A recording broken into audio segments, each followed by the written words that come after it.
Às margens do Nilo, um rapaz está morto. E um homem está morrendo. Duas mortes separadas por mais de 30 séculos. E ainda assim agorentamente ligadas. O rapaz, um faraó egípcio, sepultado com uma fortuna incalculável. O homem, um nobre inglês, no ímpeto de encontrá-lo. Sua busca disparou a maior caça ao tesouro da história e uma reação de mortes em cadeia. Um a um, aqueles que perturbavam a tumba do faraó pereceram. Até hoje as casualidades crescem. A ciência segue um assassino esquivo de 3.000 anos de idade. A maldição de Tutancâmon.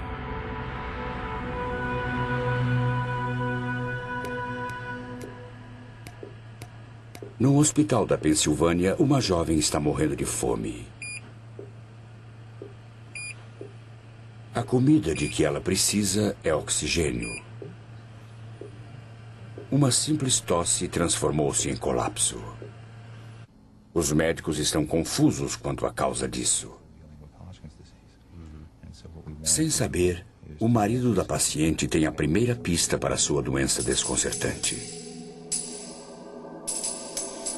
Sua origem está a 9.650 quilômetros de distância, numa terra crivada de antigos mistérios.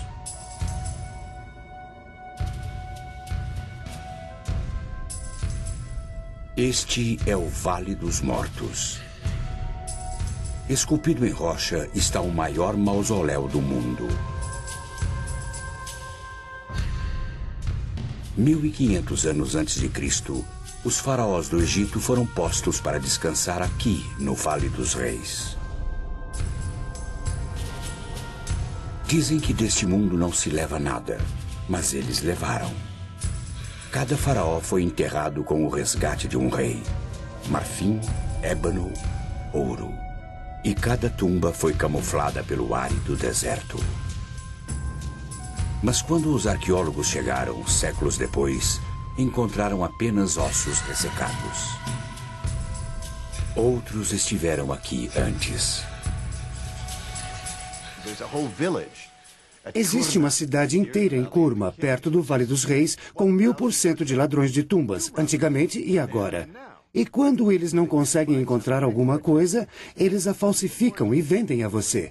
Ou quando encontram alguma coisa, fazem réplicas e as vendem. E isso tem acontecido desde que o primeiro faraó foi enterrado. Para os arqueólogos, o Vale dos Reis ainda é o local mais rico da Terra.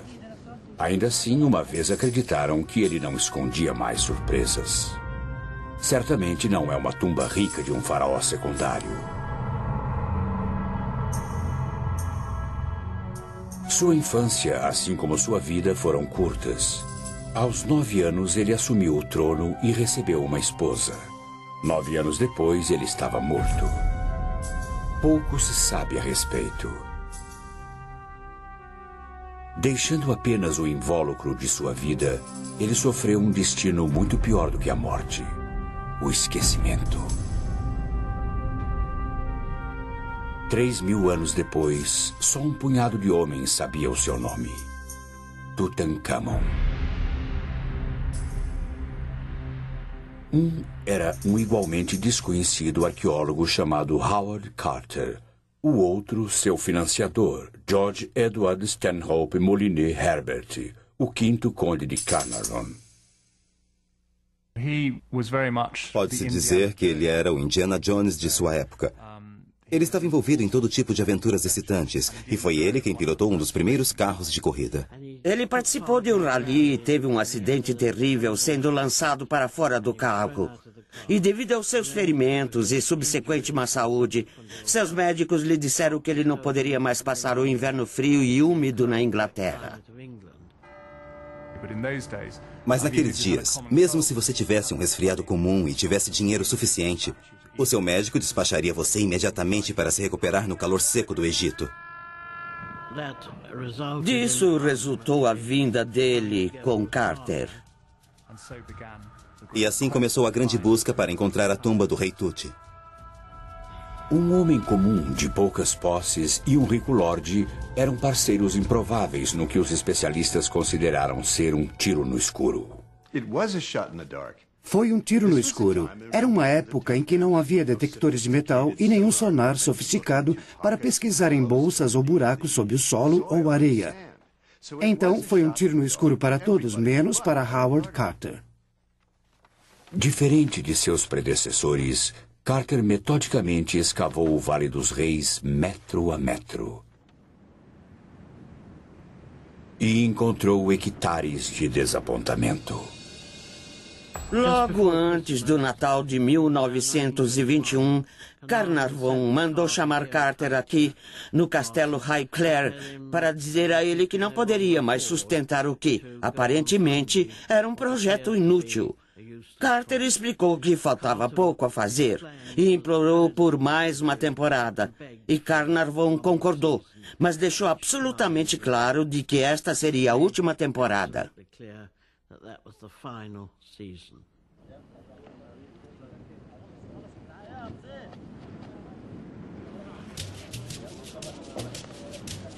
No terceiro dia, os trabalhadores descobriram degraus de pedra que levavam a uma entrada escondida carimbada com um selo antigo. Era a marca da realeza. Após 5 anos de más notícias, Carter enviou ao seu sócio um raio de esperança. Carnarvon estava tomando chá com sua filha Evelyn aqui no salão do castelo Highclere, quando receberam um telegrama que dizia: "Acho que descobrimos a entrada de uma tumba magnífica com seu selo ainda intacto. Esperamos sua chegada." Enquanto Carnarvon estava a caminho, algo assustador aconteceu a Carter. Carter vivia sozinho e, para lhe fazer companhia, tinha comprado um canário. E todos tinham ficado muito curiosos sobre esse pássaro amarelo. E disseram: "Esse maravilhoso pássaro amarelo vai nos levar até a tumba." E quando Carter voltou para enviar o telegrama, tendo acabado de encontrar a tumba, seu serviçal saiu correndo, segurando um punhado de penas amarelas e disse: "Meu senhor, ouvi um barulho e quando vi uma naja, estava comendo o canário. Isso é um mau presságio, isso é azar." Os trabalhadores naturalmente associaram o fato à naja, que está presente no ornamento de todo faraó, ser o próprio faraó que teria vindo e comido o sinal da esperança. E que seria uma época péssima para todos. As pessoas iriam passar por coisas terríveis e tudo mais. E Carter disse: "Não seja tolo. Apenas assegure-se de que a naja não esteja mais dentro da casa." No anoitecer do dia 26 de novembro de 1922, os trabalhadores tinham escavado uma segunda entrada que levava ao selo de Tutankhamon. Ela também tinha a marca registrada de ladrões, uma área onde a tumba tinha sido invadida. Parecia que Howard Carter estava 3.000 anos atrasado.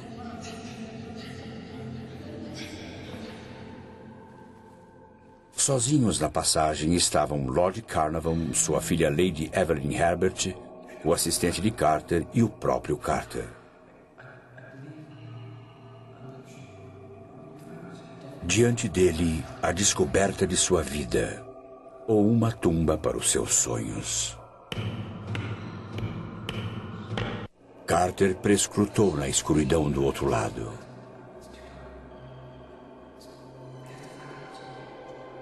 Finalmente, Carnarvon sussurrou: "Você pode ver alguma coisa?" "Sim", Carter respondeu. "Coisas maravilhosas." A sala toda brilhou e tudo o que brilhava era ouro. Carter estava petrificado. Nunca tínhamos sonhado com nada assim. Um museu inteiro, cheio de objetos, alguns dos quais nunca tínhamos visto iguais. Era impressionante. Nunca houve outro faraó encontrado assim praticamente intacto. As pessoas têm procurado por eles. Dúzias e dúzias de grandes faraós. O povo mais rico, o povo mais poderoso de toda a história, em condições perfeitas. Estamos falando de coisas que você olha agora e não acredita que tem todos esses milhares de anos de idade. É incrível.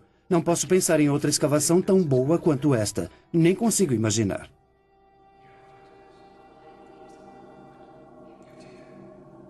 Carter mais tarde disse que todos deram uma olhada e depois saíram. Mas as evidências dizem que eles fizeram mais do que só olhar. A licença que Carter e Carnarvon tinham não permitiam que entrasse na tumba sem a presença de uma autoridade em antiguidades de uma organização egípcia. Eles nunca disseram que tinham entrado. Esperaram. Eles olharam lá dentro, viram coisas maravilhosas e enlouqueceram. E selaram o buraco e esperaram 3 dias para o homem do Cairo chegar e ir com eles. O que você teria feito após 10 anos de enormes dificuldades? Eu teria esperado? Não, eu não teria feito isso. E eles fizeram o que você e eu teríamos feito. Eles entraram e passaram a noite toda lá dentro. Lady Evelyn, a menor, liderou o caminho.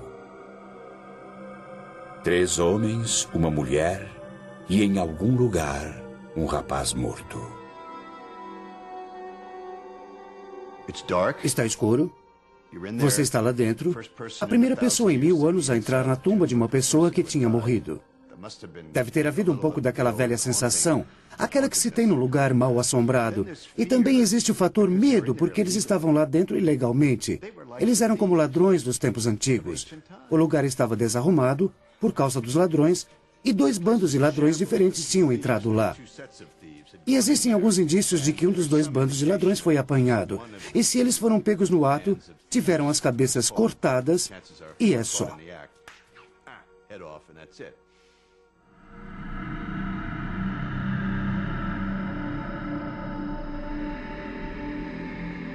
Os descobridores começaram a contar as suas bênçãos.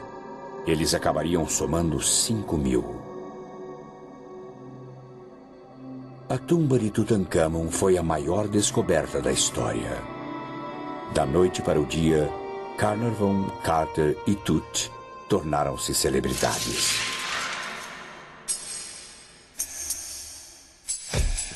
Eles sentiam um triunfo total, vitória total. E tinham rido deles, tinham zombado deles.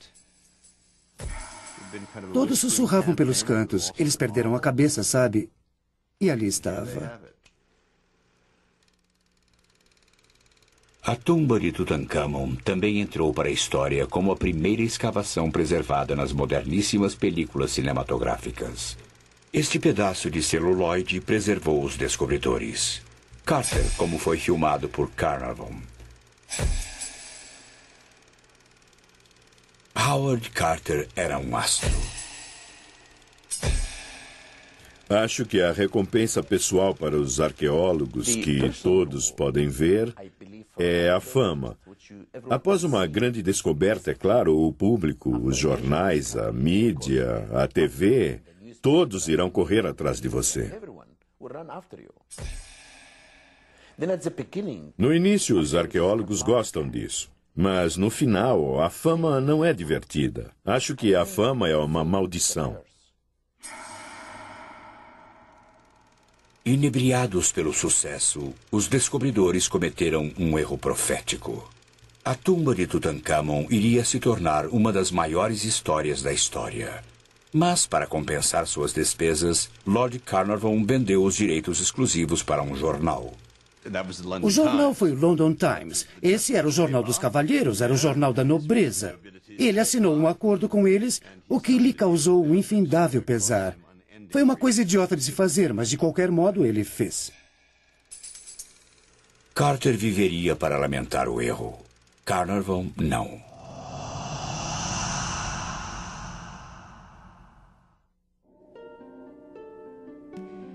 O homem que tinha financiado a procura pelo rei Tut tinha vindo ao Egito inicialmente por sua saúde. Essa decisão provaria ser fatal. Numa manhã da primavera de 1923, Lord Carnarvon se cortou exatamente onde um mosquito o tinha picado dias antes. O ferimento não sarava. Dias depois, numa viagem ao Cairo, Carnarvon foi devastado pela febre. Lamento lhe dizer que Carnarvon está gravemente enfermo. Seu secretário, Richard Bittell, enviou as más notícias a Howard Carter. A picada de mosquito tinha infeccionado. Aquela picada envenenada se espalhou por seu corpo e seu sangue está envenenado.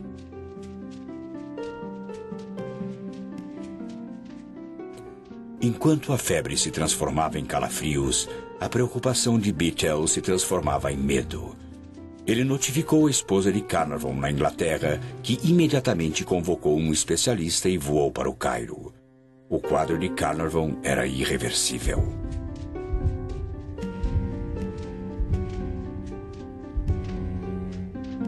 No momento que ele morreu, todas as luzes do Cairo se apagaram. E naquela época, todos os serviços públicos no Cairo eram administrados pelo exército britânico e não havia meio deles religarem a energia, nem puderam encontrar nenhum motivo para as luzes terem acabado. E 20 minutos depois, a energia foi restaurada. Naquele exato momento, outra coisa inexplicável aconteceu a mais de 3.200 quilômetros de distância, na Inglaterra. A pequena Fox Terrier de Carnarvon, Suzy, estava dormindo na sua cesta no quarto da governanta no castelo Highclere. E no mesmo segundo que ele morreu, Suzy se sentou na sua cesta, uivou e morreu.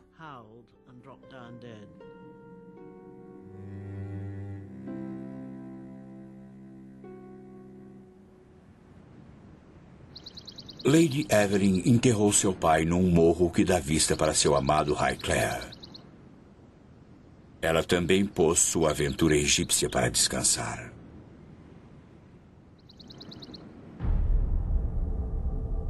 Como o rei, cujo sono ele perturbou, o nobre inglês também não descansaria em paz. O corpo de Carnarvon ainda não tinha esfriado quando a imprensa mundial deu o nome do culpado. Inscrita na tumba, escreveu um repórter, estava uma maldição que alertava: matarei todos aqueles que cruzarem esta entrada. Um outro jornal relatou uma maldição lugubremente exata: aqueles que penetrarem nesta tumba sagrada logo serão visitados pelas asas da morte. Para Carnarvon, a morte realmente veio voando. Não seria a última vez que um intruso morreria de causas não naturais.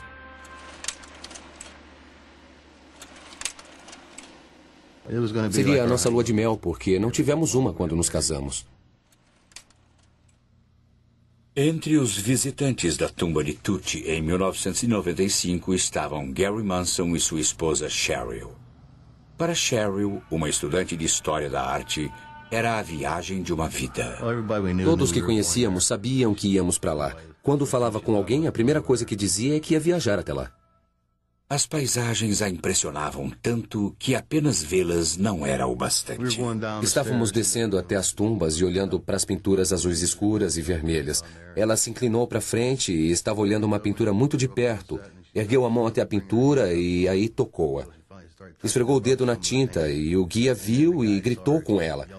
Ela se virou e disse: "O meu professor nos disse que se chegássemos até aqui, deveríamos tocar a pintura, não importa o que digam, porque nunca haverá uma segunda chance." Quando os Manson voltaram à Pensilvânia, os problemas de Cheryl começaram. 3 semanas após termos voltado, ela começou a ter uma leve tosse, que foi piorando até que ela finalmente estava tossindo a maior parte do tempo. Quando Gary pediu que Cheryl fosse ao médico, ela recusou. Ele já a tinha visto assim durante uma batalha extenuante contra a doença de Hodgkin. Ela tinha sido submetida a quimioterapia, tratamento com radiação, praticamente tudo a que se é submetido para o tratamento do câncer. E ela não queria voltar ao médico depois disso, mas finalmente ela teve que ir. Conheci a Sra. Manson quando já era paciente do centro de tratamento intensivo. E naquela época sua condição já era crítica. Ela começou a perder peso, sentir fraqueza, faltava-lhe fôlego. E quando ela foi admitida no hospital para tratamento, já havia muitos sinais de doença presentes. Um envolvimento definitivo de ambos os pulmões, a progressão do quadro... Eles suspeitaram que era doença de Hodgkin novamente, porque os sintomas eram muito parecidos. Mas cerca de um dia ou dois depois, eliminaram essa possibilidade e começaram a pensar que o problema era algo nos pulmões. Mas eles nunca tiveram a chance de descobrir, porque a doença evoluiu muito rápido. Então eles decidiram fazer uma biópsia dos pulmões. A partir da secreção de seus pulmões, assim como dos próprios pulmões, pudemos identificar um fungo, o Aspergillus niger. E, muito provavelmente, foi esse o evento que precipitou a sua doença. Esporos microscópicos do fungo são facilmente inaláveis. Corpos saudáveis resistem a eles, mas o sistema imunológico de Cheryl estava debilitado devido à sua batalha contra a doença de Hodgkin. Os esporos invadiram uma célula indefesa após a outra, causando destruição em seu caminho. Cheryl Manson estava faminta de oxigênio.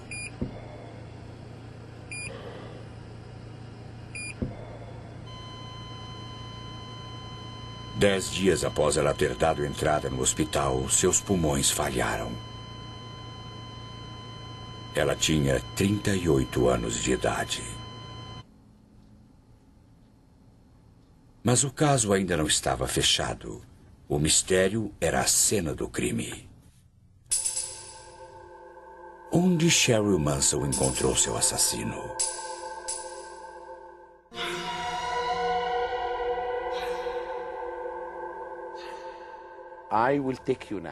Vou levá-los agora para visitar uma tumba que continha a primeira maldição do mundo.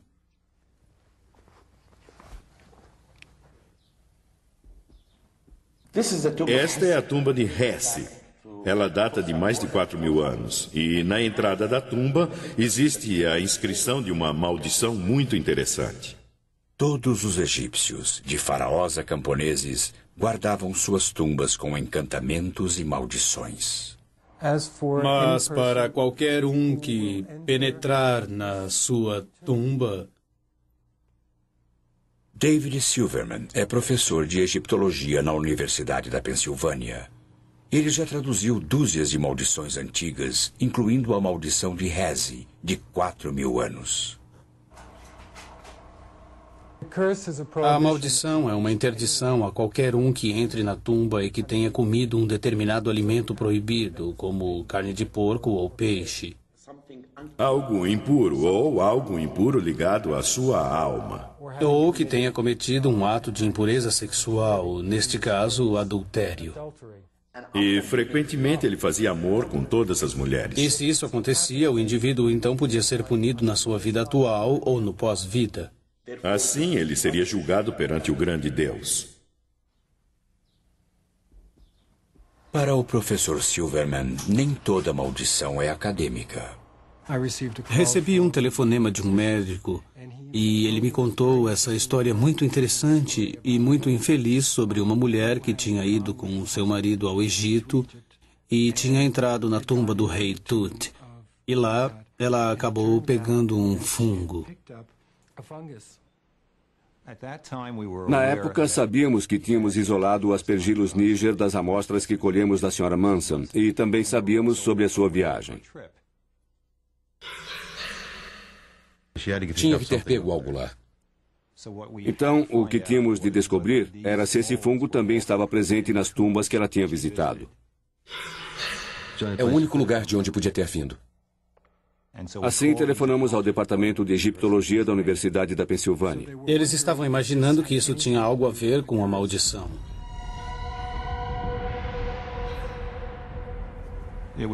Era muito importante para nós sabermos também se isto já havia sido descrito antes.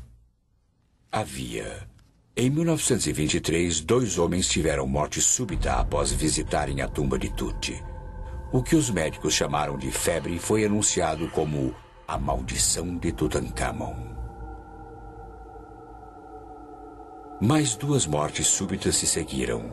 Becky Callender, que ajudou Carter a entrar na tumba, e Arthur Macy, que ajudou a retirar o seu conteúdo. O verdadeiro assassino espreita nas próprias paredes da tumba. Para Howard Carter, parecia tinta descascada, até que ele olhou de perto. As paredes estão cobertas de um afloramento de fungos marrons, os germes originais que provavelmente foram introduzidos pelo gesso ou pela tinta. E os fungos se alimentaram da umidade do gesso após a câmara ter sido lacrada.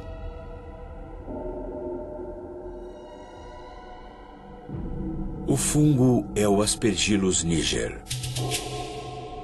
Na tumba cálida e úmida, ele prosperou, a única coisa que viveu durante 3.000 anos. Quando Cheryl Manson chegou aqui com um sistema imunológico debilitado, ela era uma ótima hospedeira para o fungo. Acho que ligando o nosso caso, que é um caso atual, à visita das próprias tumbas, fomos capazes de estabelecer uma relação direta entre o que pode ter acontecido aos arqueólogos que visitaram a tumba há tempos. E estou muito certo, pelo menos em alguns desses casos, de que o Aspergillus pode ter facilmente desempenhado um papel. A ciência estava pronta para encerrar o caso de Cheryl Manson, mas não a maldição de Tutankhamon.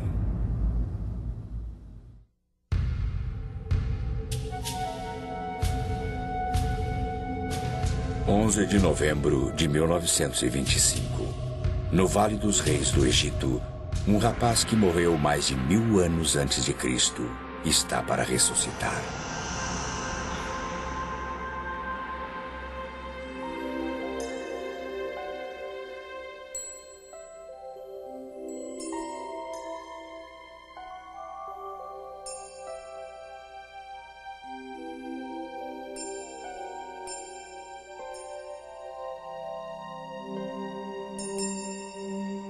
Tutankhamon descansa dentro de 3 sarcófagos, um dentro do outro.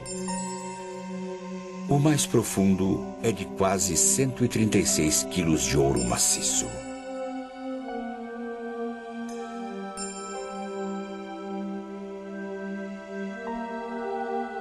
Dentro do sarcófago de ouro encontra-se um objeto ainda mais surpreendente. A própria múmia, adornada com uma surpreendente máscara mortuária do jovem rei.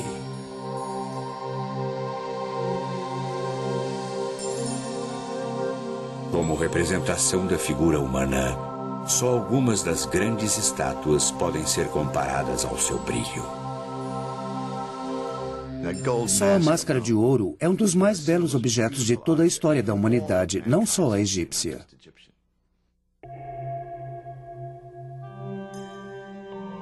O corpo de Tutankhamon encontrava-se sob 13 camadas de linho.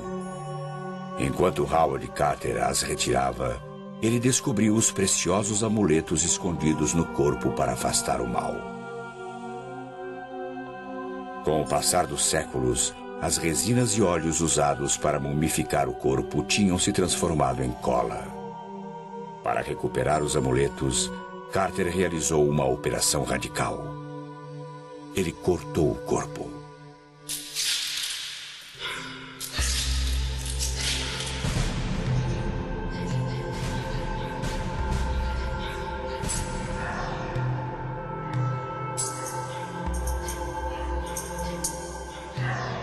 O resultado dessa autópsia foi fatal.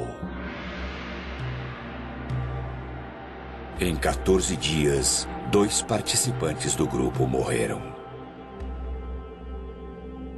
Até 1927, 6 homens tinham morrido devido a uma única causa aparente: a maldição da múmia.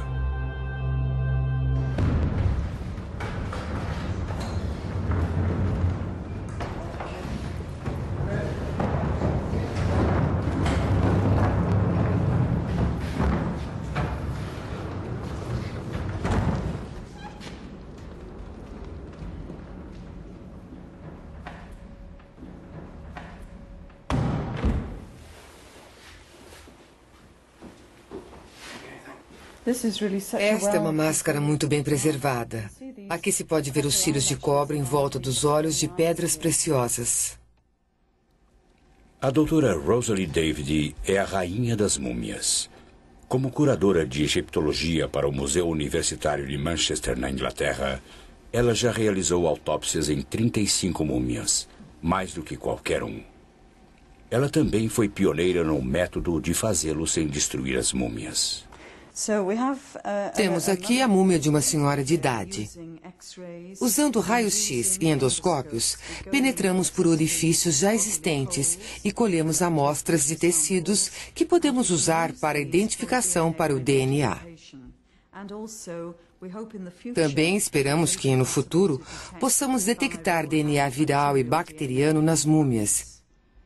Então, essa metodologia é muito melhor. O endoscópio permite que a doutora David examine o corpo sem ter de desembrulhá-lo, em completa segurança. Trabalhar com uma múmia pode ser um risco, tanto para o operador como para a múmia, porque o operador pode inalar os esporos do pó da múmia. E, por outro lado, o operador pode depositar bactérias e umidade na superfície da múmia, causando assim a sua decomposição. Apesar de morta há milhares de anos, uma múmia permanece viva com bactérias. Algumas inofensivas, outras letais.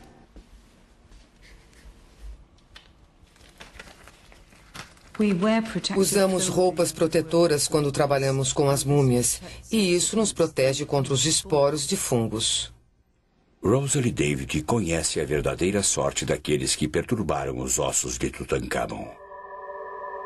Sua tosca autópsia liberou um assassino invisível. Antigamente, os operadores não usavam nenhuma roupa protetora. Eles simplesmente usavam roupas do dia a dia, então podia haver um intercâmbio de danos entre o operador e a múmia. O pó de uma múmia. Esse era o perigo na tumba de Tutankhamon. Ainda assim, 70 anos atrás, o mundo continuou tomado por um feitiço que alertava sobre a morte alada. A primeira vítima da maldição de Tutankhamon, o abastado Lord Carnarvon, deixou para seus herdeiros uma herança de nervosismo. Após a morte do meu bisavô, obviamente, meu avô herdou Hickler. E o meu avô estava muito preocupado com a maldição do rei Tutankhamon e não permitia que seu nome fosse dito no castelo.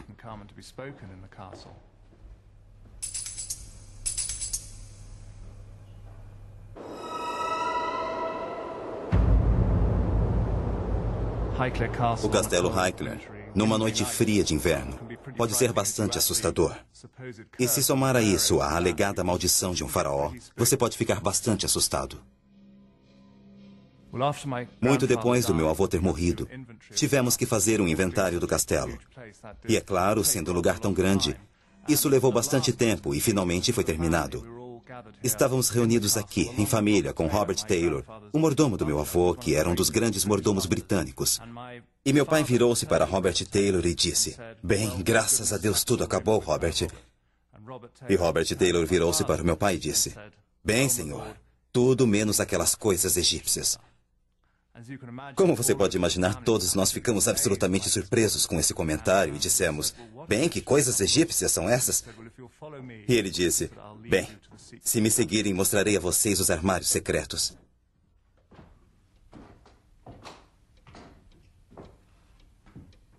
O governo egípcio era meticuloso e sabia a localização de todos os objetos encontrados na tumba de Tutankhamon.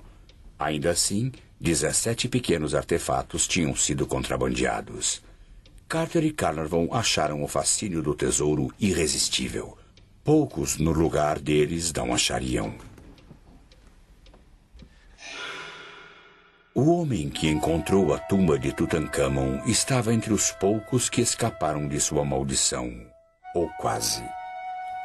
Quando fez a maior descoberta da arqueologia, Howard Carter teve o mundo aos seus pés.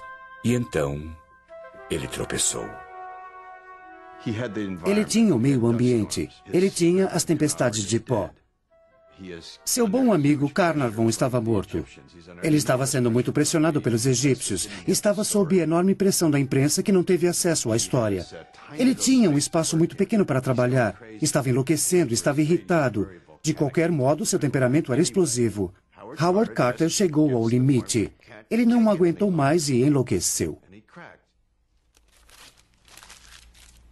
Obcecado e com acesso ao que ele sentia ser a sua tumba, um dia Carter trancou todos para fora, inclusive os egípcios. Isso foi um grande erro. Como estrangeiro trabalhando num país, ele tinha de saber que era convidado. E se você é convidado, precisa respeitar as pessoas com quem está trabalhando. E quando ele fez essa insanidade de instalar esse enorme portão de ferro e trancá-lo, foi como se a Inglaterra estivesse tomando algo que pertencia ao povo egípcio, o que era verdade. E eles se enfureceram e o puseram para fora.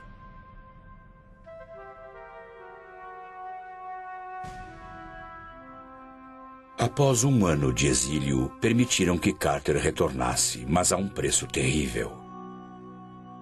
Ele tinha de renunciar ao seu direito ao tesouro de Tutankhamon.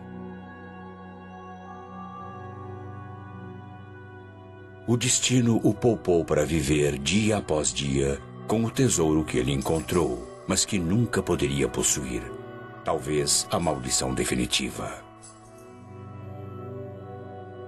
Carter passou a década seguinte no Vale dos Reis catalogando as 5.000 peças maravilhosas de Tut. No dia 2 de março de 1939, aos 65 anos, ele morreu de causas naturais.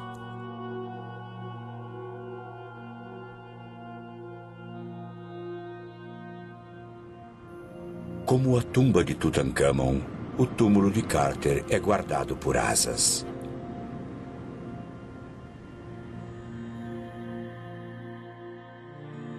Antes de morrer, Carter ressarciu Tutankhamon. Os ossos do faraó foram remendados e deixaram que ele descansasse em sua tumba. Mas ele não descansaria. Numa reação em cadeia de tragédias, sua maldição fez mais 5 vítimas.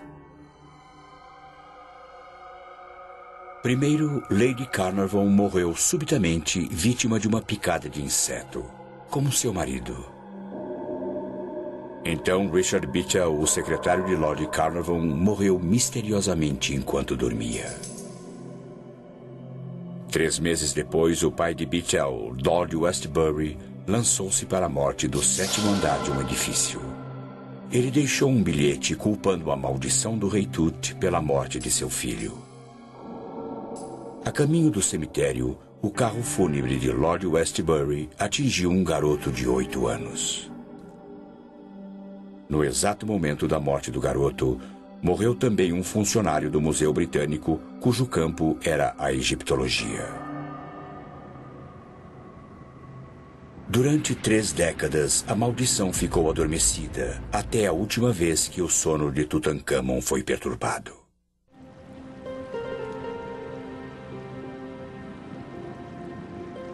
Perto das margens do Nilo, o faraó Tutankhamon foi enterrado com 5.000 peças de valor inestimável.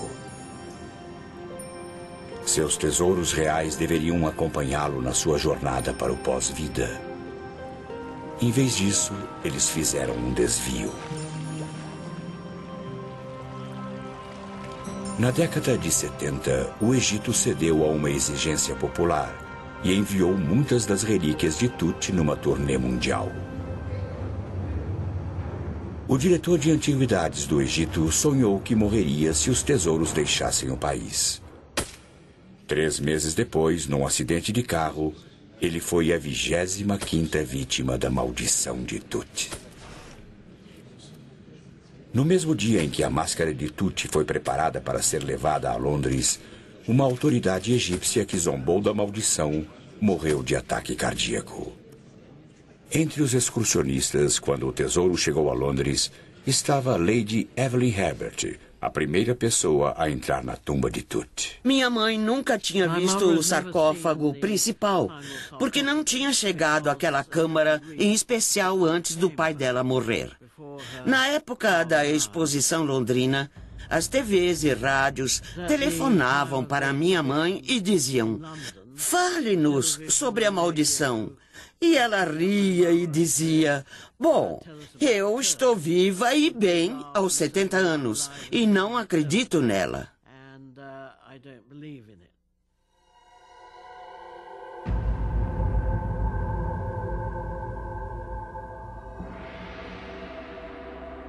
Acho que foi uma época muito emocionante, provavelmente traumática e estressante, porque ela estava vendo as coisas que ela percebeu que seu pai nunca tinha visto, após tantos anos de esforços. E saindo do museu, provavelmente na sua 5ª visita, ela sofreu um grande derrame e ficou paralisada. Mas é claro que isso poderia facilmente ter sido uma coincidência e ter acontecido devido ao estresse e ao trauma.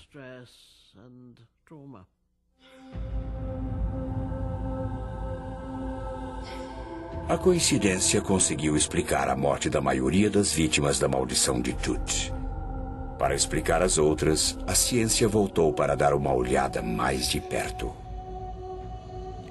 Nenhuma das inscrições da tumba podem ser consideradas uma maldição. Então, o que consideraríamos, ou como egiptólogo, o que eu consideraria uma maldição, não ocorre na tumba do rei Tut. A chamada maldição foi inadvertidamente espalhada por sua primeira vítima. Quando Lord Carnarvon vendeu os direitos exclusivos da tumba de Tut ao London Times, os jornais rivais ficaram ultrajados. Quando Carnarvon morreu, eles se vingaram, publicando sobre os rumores de uma maldição. Até mesmo as ocorrências bizarras quando da morte de Carnarvon podem ser explicadas. Todas as luzes do Cairo se apagaram quando Carnarvon morreu. A energia elétrica sempre acabava no Cairo. E a história decolou. Era o mesmo que acontece hoje, uma ultrajante série de meias-verdades. E algumas verdades e algumas mentiras, algumas inventadas. Foi incrível, foi uma coisa muito forte e ainda é. Quando a tumba de Tutankhamon foi visitada pela realista neta de Carnarvon, até ela pensou 2 vezes. Após o meu derrame, me informaram que eu tinha um coração fraco. Eu vi todos aqueles degraus e aquele declive. Até mesmo pessoas jovens subiam os degraus, ofegando. Então achei que a descrição era a melhor coisa e que eu não queria outra manchete. O rei Tut mata novamente.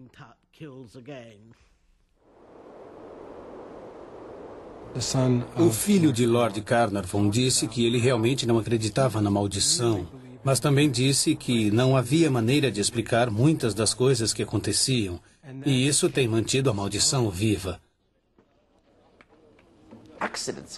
Acidentes podem acontecer, como me aconteceram muitas vezes. Há muito tempo eu estava escavando num sítio no Delta. No primeiro ano e no mesmo dia que puseram os artefatos no museu, alguém me chamou no museu e disse: "O seu tio morreu." No ano seguinte, no mesmo dia, disseram: "A sua tia morreu." E no terceiro ano, o meu primo morreu. Qualquer um que ouvir isso pensará na maldição. E até mesmo quando eu descobri uma tumba selada, linda, repleta de estátuas. As estátuas são incríveis, incríveis. E eu fui o primeiro a vê-las. No dia seguinte, ocorreu um terremoto no Cairo. No terceiro dia, eu tive um ataque cardíaco. Os repórteres fizeram a associação e falaram sobre a maldição. Não importa o quanto você tente matá-la, ela é como uma fênix que renasce repetidamente. Veja, não importa o quanto digam que o monstro do Lago Ness não existe, ou que OVNIs não existem, que não há lógica, ainda acreditamos neles, não é? Curador da exposição sobre Tutankhamon durante a sua turnê americana, certa noite Thomas Holvin teve um encontro cara a cara com o faraó amaldiçoado. Estiquei o braço e agarrei aquela máscara nas mãos e a tirei do pedestal. Eu estava a uns 15 centímetros dela, olhando direto para aqueles lindos olhos. Eu olhei para a direita e para a esquerda e não havia ninguém por perto. Aí eu dei um beijo enorme naqueles lábios. E vou te dizer uma coisa, a maldição saiu de mim. Fiquei limpo, estou ótimo. O tesouro de Tutancâmon agora reside no Museu do Cairo, onde milhões de pessoas o têm apreciado. O museu também é a humilde tumba de dinastias de faraós. Mas Tutancâmon ainda descansa no Vale dos Reis. Antes o mais obscuro dos faraós, ele agora é o mais famoso. Os antigos egípcios iam para o túmulo com uma crença imortal. Diga o meu nome e eu viverei. Tutancâmon, agora um nome conhecido, tem o que mais queria, a imortalidade.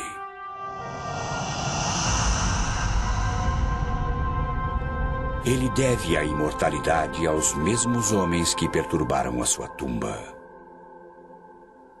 Eles também deixaram para Tutancâmon o tipo de proteção que outros faraós matariam para ter. Uma maldição que faria até os mais céticos prudentes.